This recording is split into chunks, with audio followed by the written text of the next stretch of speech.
Bueno, no sé cómo es esto. Bien.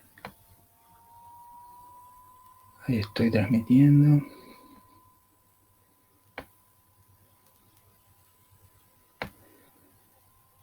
Bien.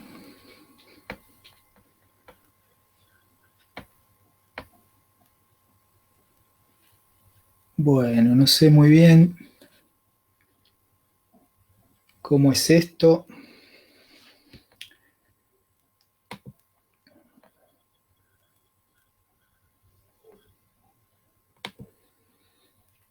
Bien, bueno, no veo mucho. Quería saludar. ¿Qué tal? ¿Cómo están? Hola a todos. Bueno, soy Sebastián. Estoy transmitiendo en vivo desde Bariloche para la biblioteca virtual. Eh, no sé si se escucha bien. Selva, ¿estás por ahí? Ahí veo que saludás. Bueno, y mientras tanto, mientras se van enganchando en la transmisión, quería contarles que acá en la zona, en Patagonia, se escribe mucho, se publica bastante, los circuitos son otros, las lógicas son otras, eh, hay mucho trabajo a pulmón, mucha movida con lo mínimo, y bueno, los autores nos trasladamos de una localidad a la otra cuando hay algún evento, cuando hay algo que nos convoca. El año pasado fue bastante quieto en este sentido. Hay algunos concursos a nivel local, regional, provincial. Y bueno, quería mostrarles rápidamente, mientras se van enganchando algunos, algunas de los textos que se producen, que se escriben y se editan. Algunos se editan acá en la zona, otros se editan en Buenos Aires, pero son todo lo que voy a mostrar ahora son autores de la zona, de Bariloche, Villa Langostura, San Martín de los Andes. Por ejemplo, no sé si se ve bien ahí, Correspondencias secretas de Diego Reis, editado por el DOC, Ediciones del DOC. El enjambre y las sombras, primer premio de narrativa por la editora municipal Bariloche en el año 2017, de Andrés Pablo Baccarí, gran persona, gran amigo, gran escritor, filósofo. Este ya tiene un par de años, pero vale la pena, es una edición independiente. La sombra de las coníferas, de Aldana Pérez, edición independiente, que ya tiene unos años. También gran amiga, docente. Este es un gran amigo con el que vamos a pasear a la montaña, es Luis Catenazzi, y este libro, A Ciencia Incierta, fue primer premio del Fondo Nacional de las Artes hace un par de años, y fue editado por Interzona, este libro. Creo que está agotado, pero algunos ejemplares quizás se puedan conseguir. ¿Sí? Luis vive acá a 5 kilómetros. La grandísima Graciela Cross, ¿sí? Ediciones en Danza, Pampa de Buenuleo. Graciela vive a 2 cuadras de donde vive Luis. Karina Nocenso, La Ruta de Ícaro, Premio de Poesía de la Tejedora, un certamen de la Universidad Nacional de Río Negro. A Karina no la conozco en persona, pero nos tenemos acá en Facebook y tenemos muy buena onda. E imagino que es una persona muy copada. Mónica de Torres Kurt, Todo lo que debemos decidir, primer premio de narrativa del concurso Tejedora de la Universidad de Río Negro.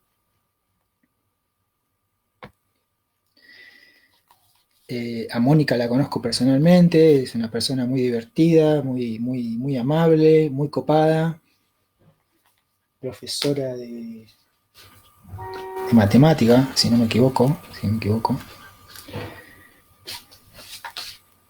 Este es un librazo de poesía que no sé bien cómo se pronuncia, así que yo digo El río que no existe, de Eliana Navarro, publicado por Espacio Hudson, que es una editorial que forma parte de la COP. Informe sobre aves, de Ediciones La Grieta, una editorial independiente de San Martín de los Andes, de Rafael Urreta Vizcaya, a quien no conozco personalmente, pero lo he leído y me gusta mucho. Luis Catenacci, Premio Editora Municipal Bariloche 2016, Circular con Precaución, son cuentos que son excelentes. Melissa Bendersky, Ruta 82, primer premio de poesía, Editora Municipal Bariloche, año 2016.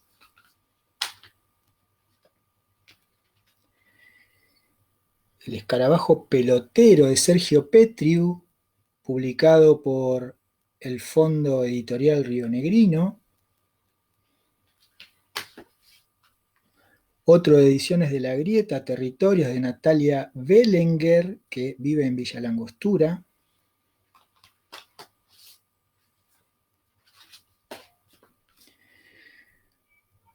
Poemas para la señora, de Arturo Raúl Castañeto, premio de poesía de la Editora Municipal Bariloche, año 2015.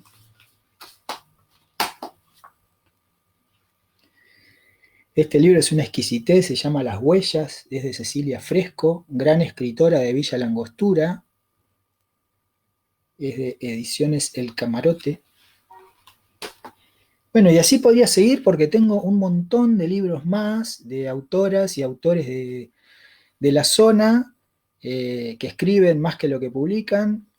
La cuestión de la publicación acá en la zona es, como ya dije, tiene sus dificultades. Los circuitos son otros, son diferentes. No conozco bien cómo es en Ciudad de Buenos Aires, pero quería mostrar esto porque hay como una idea instalada en el sentido común de que la literatura existe solamente en Buenos Aires, o quizá es una concepción anticuada que tengo yo del sentido común, pero me pareció que no estaba de más esta pequeña muestra de la diversidad literaria de la zona, ¿sí? Así que bien, hoy voy a presentar un libro que es muy importante para mí porque significa empezar a tomarme la escritura más en serio, significa haber entendido que se escribe mejor cuando uno se disciplina y se pone metas a mediano y corto plazo acerca de la escritura. Y este libro existe gracias a un premio de un concurso municipal de acá de Bariloche, en el cual, bueno, me enteré, me animé a participar y como según las bases era un concurso de cuentos y leyendo las bases me di cuenta de que yo no tenía nada escrito que cumpliera con esas condiciones y como me quedaban un par de meses y tenía algo de tiempo libre, dije, bueno, voy a escribir algo a propósito de este concurso y me permití salirme de lo habitual en el sentido de dar rienda suelta a la imaginación y también paralelamente a disciplinarme y sistemáticamente proponerme cada día escribir 1000 palabras. Escribir en el horario que pudiera, en las condiciones en las que fuera posible, con mi hija arriba de la rodilla, con la tele prendida, levantándome 1 o 2 horas antes de ir a la oficina, eh, y siempre guardándome algo para el otro día, ¿no? Para no perder el hilo. Y de hecho, cuando no estaba escribiendo, estaba pensando en los relatos, así que como que en realidad estaba escribiendo todo el tiempo. Iba a nadar y estaba pensando en cómo resolver la siguiente situación.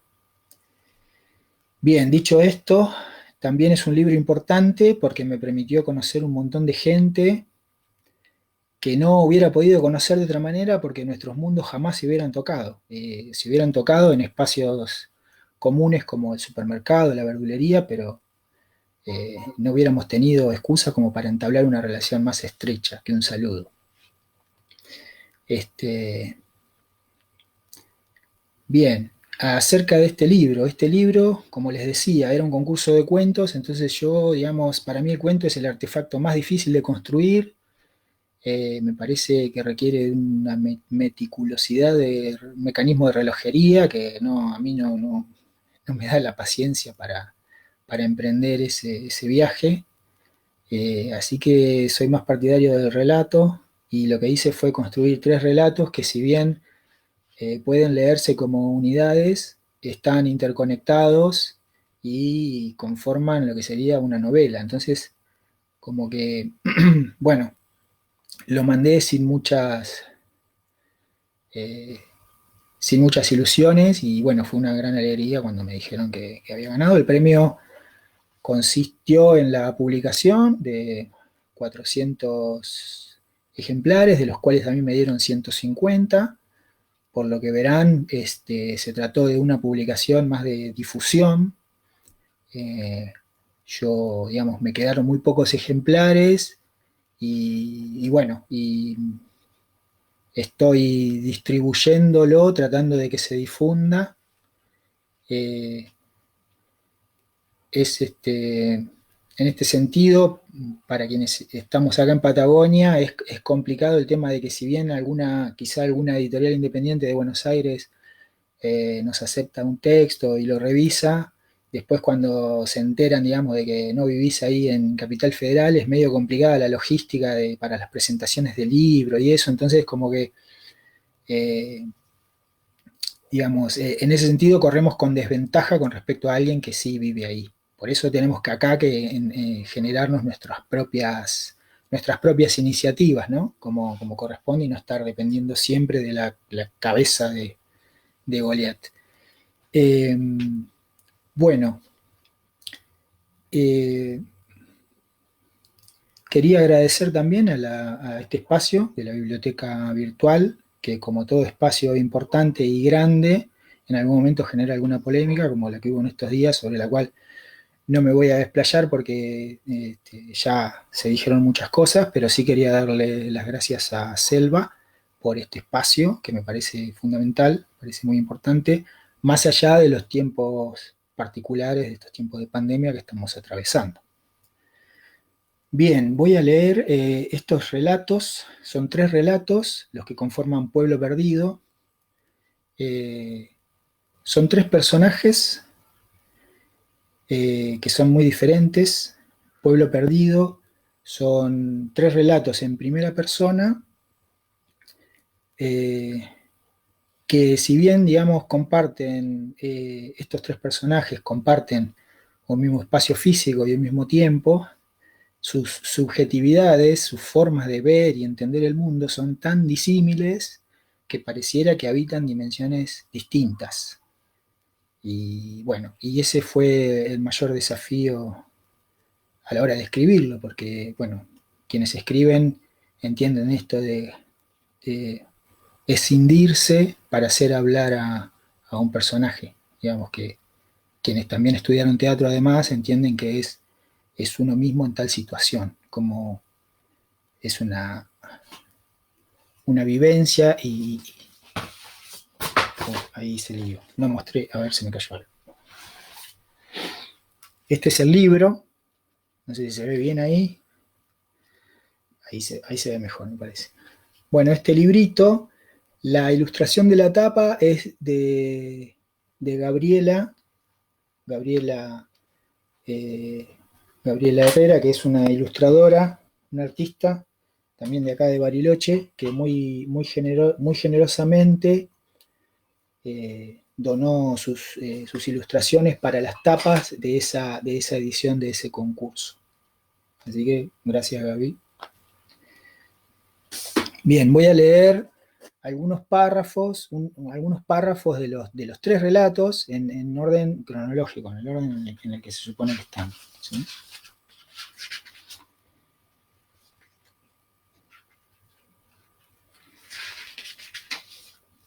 Bien, una vez que termine de leer, voy a subir el PDF a la biblioteca, así que Todavía no calculé cuánta plata voy a perder con eso, pero bueno, espero que lo hagan a conciencia, por favor. Bien, bueno, Pueblo Perdido empieza así. Mientras un hombre de traje le da golpecitos a un micrófono, parado en el escenario que recién terminaron de ensamblar entre 20 operarios municipales, veo por el rabillo del ojo cómo se me acerca Carriqueo, sigiloso. Aparece en mi campo visual con esa mandíbula deforme, algo desplazada hacia un lado, como si estuviera soplándose el flequillo. Antes de pronunciar palabra, se queda esperando un instante hasta que lo miro a los ojos. Solo entonces, desviando la mirada, me pregunta si no sería conveniente suspender el acto. Miro hacia el oeste y veo cómo, poco a poco, justo atrás del cerro Ventana, viene asomando esa nubosidad azulada que suele preceder a la turbonada de nieve. Me quedo observando esas nubes amenazantes durante unos segundos, hasta que considero que ya es demasiado suspenso para el nerviosismo que he notado desde hace rato en el comportamiento de Carriqueo. Le digo que no, que sigamos adelante. Una semana atrás me enteraba de la llegada de la ministra. Me acuerdo de que ese día amaneció con 8 grados bajo cero y yo me enojé conmigo mismo por seguir con un auto destartalado que no tiene calefacción. Por suerte, antes de que termine este otoño pude levantar un techo para no dejarlo a la intemperie. Aunque por dentro se hiela igual que por fuera, por lo menos no tengo que sacarle toneladas de nieve de encima cada mañana. Es que acá en Pueblo Perdido cae mucha nieve, y eso significa la muerte. Cada copito que va cayendo aumenta las probabilidades de que alguien nos deje para siempre, ya sea por falta de calefacción, alguna enfermedad respiratoria o un patinazo en el hielo que se forma en los caminos. Como el bueno de Carlitos, que hace 2 semanas se encontró con hielo negro en la ruta y perdió el control de su vehículo. Desbarrancó y cayó 50 metros, directo al sector congelado del lago Tigre. No tuvo chance el pobre. Cuando lo encontraron estaba boca abajo sobre la capa de hielo y tenía las piernas en el agua, como si hubiera intentado salir por el hueco que hizo el auto al caer. Esa zona no es muy profunda, pero igual no se sabe cuándo podrán sacar el coche del fondo del lago. Bien, esto es del primer relato, que el relato que abre el libro, que el relato se llama El asistente, que es un trabajador estatal. Otro fragmento. Redonda tendría que ser la formación de niños, porque más que bandera debería parecerse a una escarapela nacional, con la ministra justo en el centro, dijo Félix, el enviado por la Dirección Nacional de Protocolo. Ingrid, que al principio de la reunión lo miraba con expresión ausente, ahora parecía estar a punto de tirar rayos por los ojos y tragando saliva dijo: «Perdón, pero eso no es lo que se había sugerido desde el nivel central». «Claro que sí, traje conmigo el comunicado original y lo dice claramente», dijo Félix, y mientras con una mano abría su carpeta, con la otra se acomodaba los anteojos. Ingrid bajó la mirada y la concentró en un lugar impreciso de la amplia mesa de ciprés rojo del salón de reuniones de la municipalidad. Félix leyó en voz alta: «Por lo que se sugiere que los niños estén ubicados alrededor de la figura de su excelentísima ministra». Al escuchar esto, Ingrid levantó la mirada, desplegó el dedo índice y señaló que el texto decía alrededor, y haciendo aspas con las manos, trató de aclarar que el término alrededor no significa una disposición circular, sino estar ubicado en el contorno de algo. Y agregó que si en el mismo párrafo se hablaba de emular a la bandera, era inevitable hacerse una imagen rectangular de la situación. Los municipales también estaban sentados a la mesa, pero no habían abierto la boca más que para presentarse. La palabra de Félix se imponía, no solo por representar en estas circunstancias a la ministra, aunque nunca la haya tratado en persona, sino además porque olía a perfume caro, y eso siempre genera un respeto inmediato aquí en Pueblo Perdido.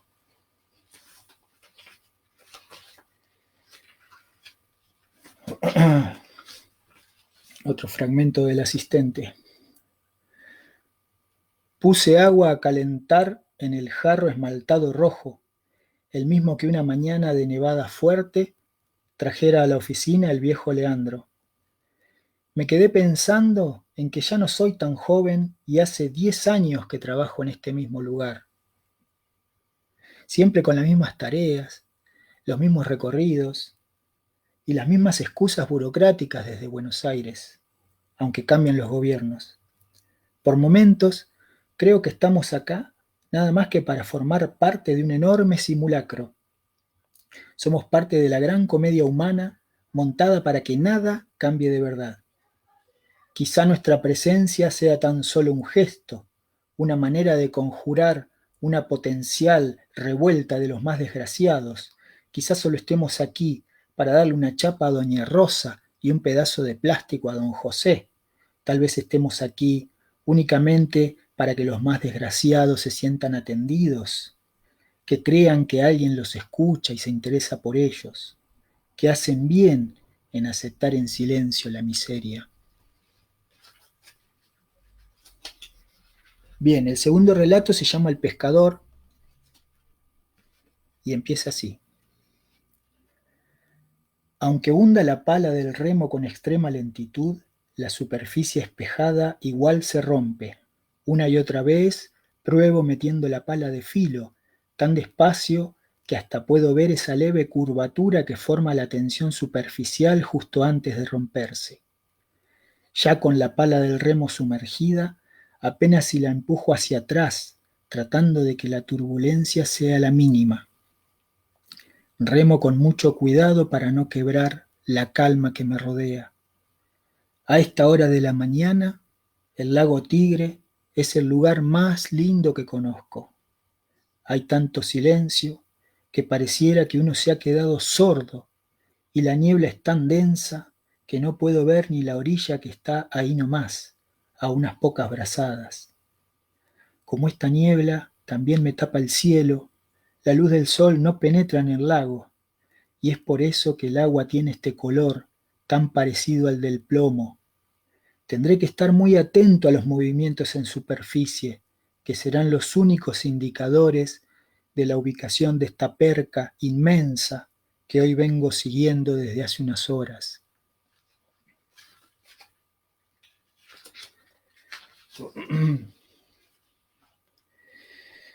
Bien, otro fragmento del pescador.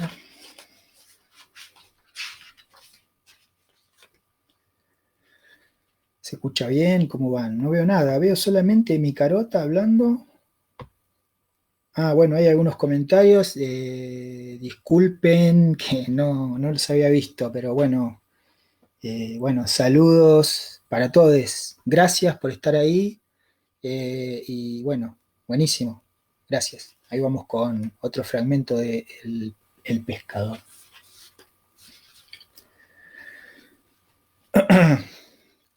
Cuando era niño, cada vez que pasaba por el regimiento, veía en ese predio cercado por altísimos alambres de púa mi posibilidad de libertad. Se me ocurría que ese era el camino ideal para no tener que depender nunca de las changas que me ofrecieran los gringos. Veía con admiración a esos soldados de ametralladora en mano que custodiaban el lugar de entrenamiento de ese grupo de valientes que nos defenderían ante cualquier amenaza. No dudarían en meterle metralla a todo aquel que pusiera en riesgo el orden de la sociedad. Para eso estaban, para mantener las cosas en su sitio.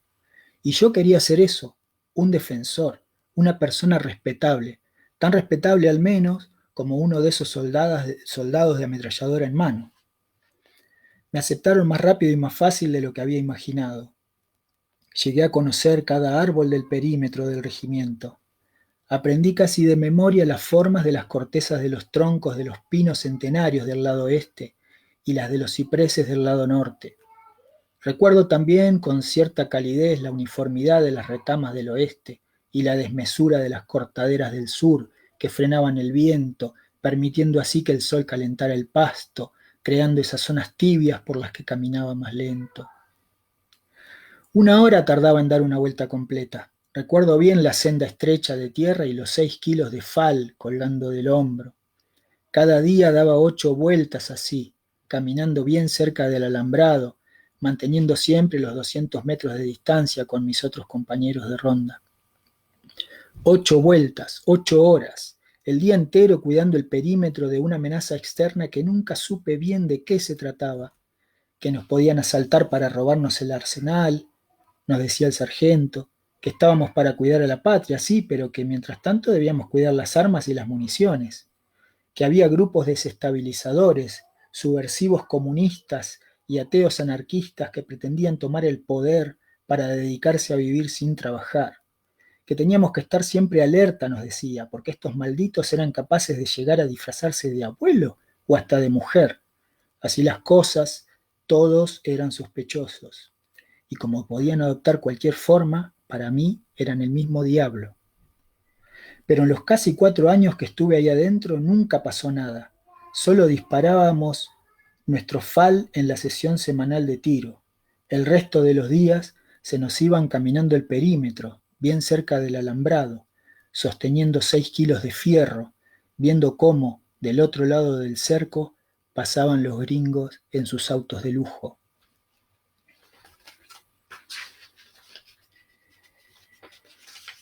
Un pedacito más del pescador. Una vez más vuelvo a esta playa.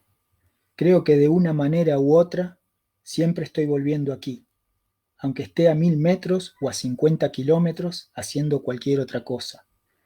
Como si una fuerza invisible se valiese de distintas estrategias para traerme una y otra vez. De hecho, haberme convencido de este influjo fue lo que me llevó a decidirme por venir a vivir al bosque. Es un enigma que no sé si algún día podré descifrar.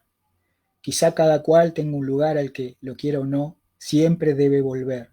Un lugar que representa algo difícil de explicar, pero que forma parte del propio ser, que a uno lo completa. De alguna manera, yo soy esta playa, o al menos parte de ella. Cada tanto necesito habitarla, y cada vez que regreso, la sensación de pertenencia se hace más fuerte.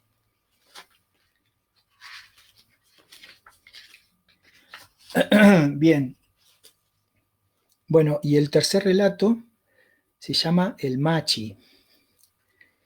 Y yo con esto tuve mucho cuidado y tuve muchos miedos también de no caer en una caricatura y de no ofender a nadie, ¿no? Bueno, con mucho respeto escribí estas líneas y hasta ahora nadie me ha dicho que le parece ofensivo. Así que el machi. Leña y peces a cambio de ropas y bebidas sin espíritu. A eso se dedica mi hijo. Su cuerpo está cerca, pero su alma está embrujada por el mundo del invasor, ajena al Gualmapu. Hijo que vino una vez a pisar de nuevo el suelo sagrado que lo vio nacer y crecer. Llegó vestido de Winca, deshonrando al bosque que nos da todo lo necesario para levantar una ruca y protegernos de la oscuridad y de la furia blanca de Pirén. Ya no entendí a mi hijo cuando me habló vestido de Winca. Quise, pero no pude. No sirve la magia para entender al Winca. Otras machis aseguran que el invasor es un pueblo que viene de lejos, pero este machi sabe que el invasor no es un pueblo. El invasor es un espíritu maligno, más maligno que Fiura y tan fuerte que va comiendo hasta las almas de los que no son Wincas. No hay magia que lo pare, porque el espíritu del invasor no tiene ancestros para honrar. Es un padre que se come a sus propios hijos y a los de otros, devorándoles primero la cabeza de un solo mordisco, y después de comerles la cabeza de un mordisco, se los lleva hasta las profundidades de su maldad, como hace el cuero con los desprevenidos que por no verlo terminan en el fondo del lago. Así fue como el espíritu del invasor se ha llevado a la descendencia de este machi, al que solo le quedan la magia y el bosque.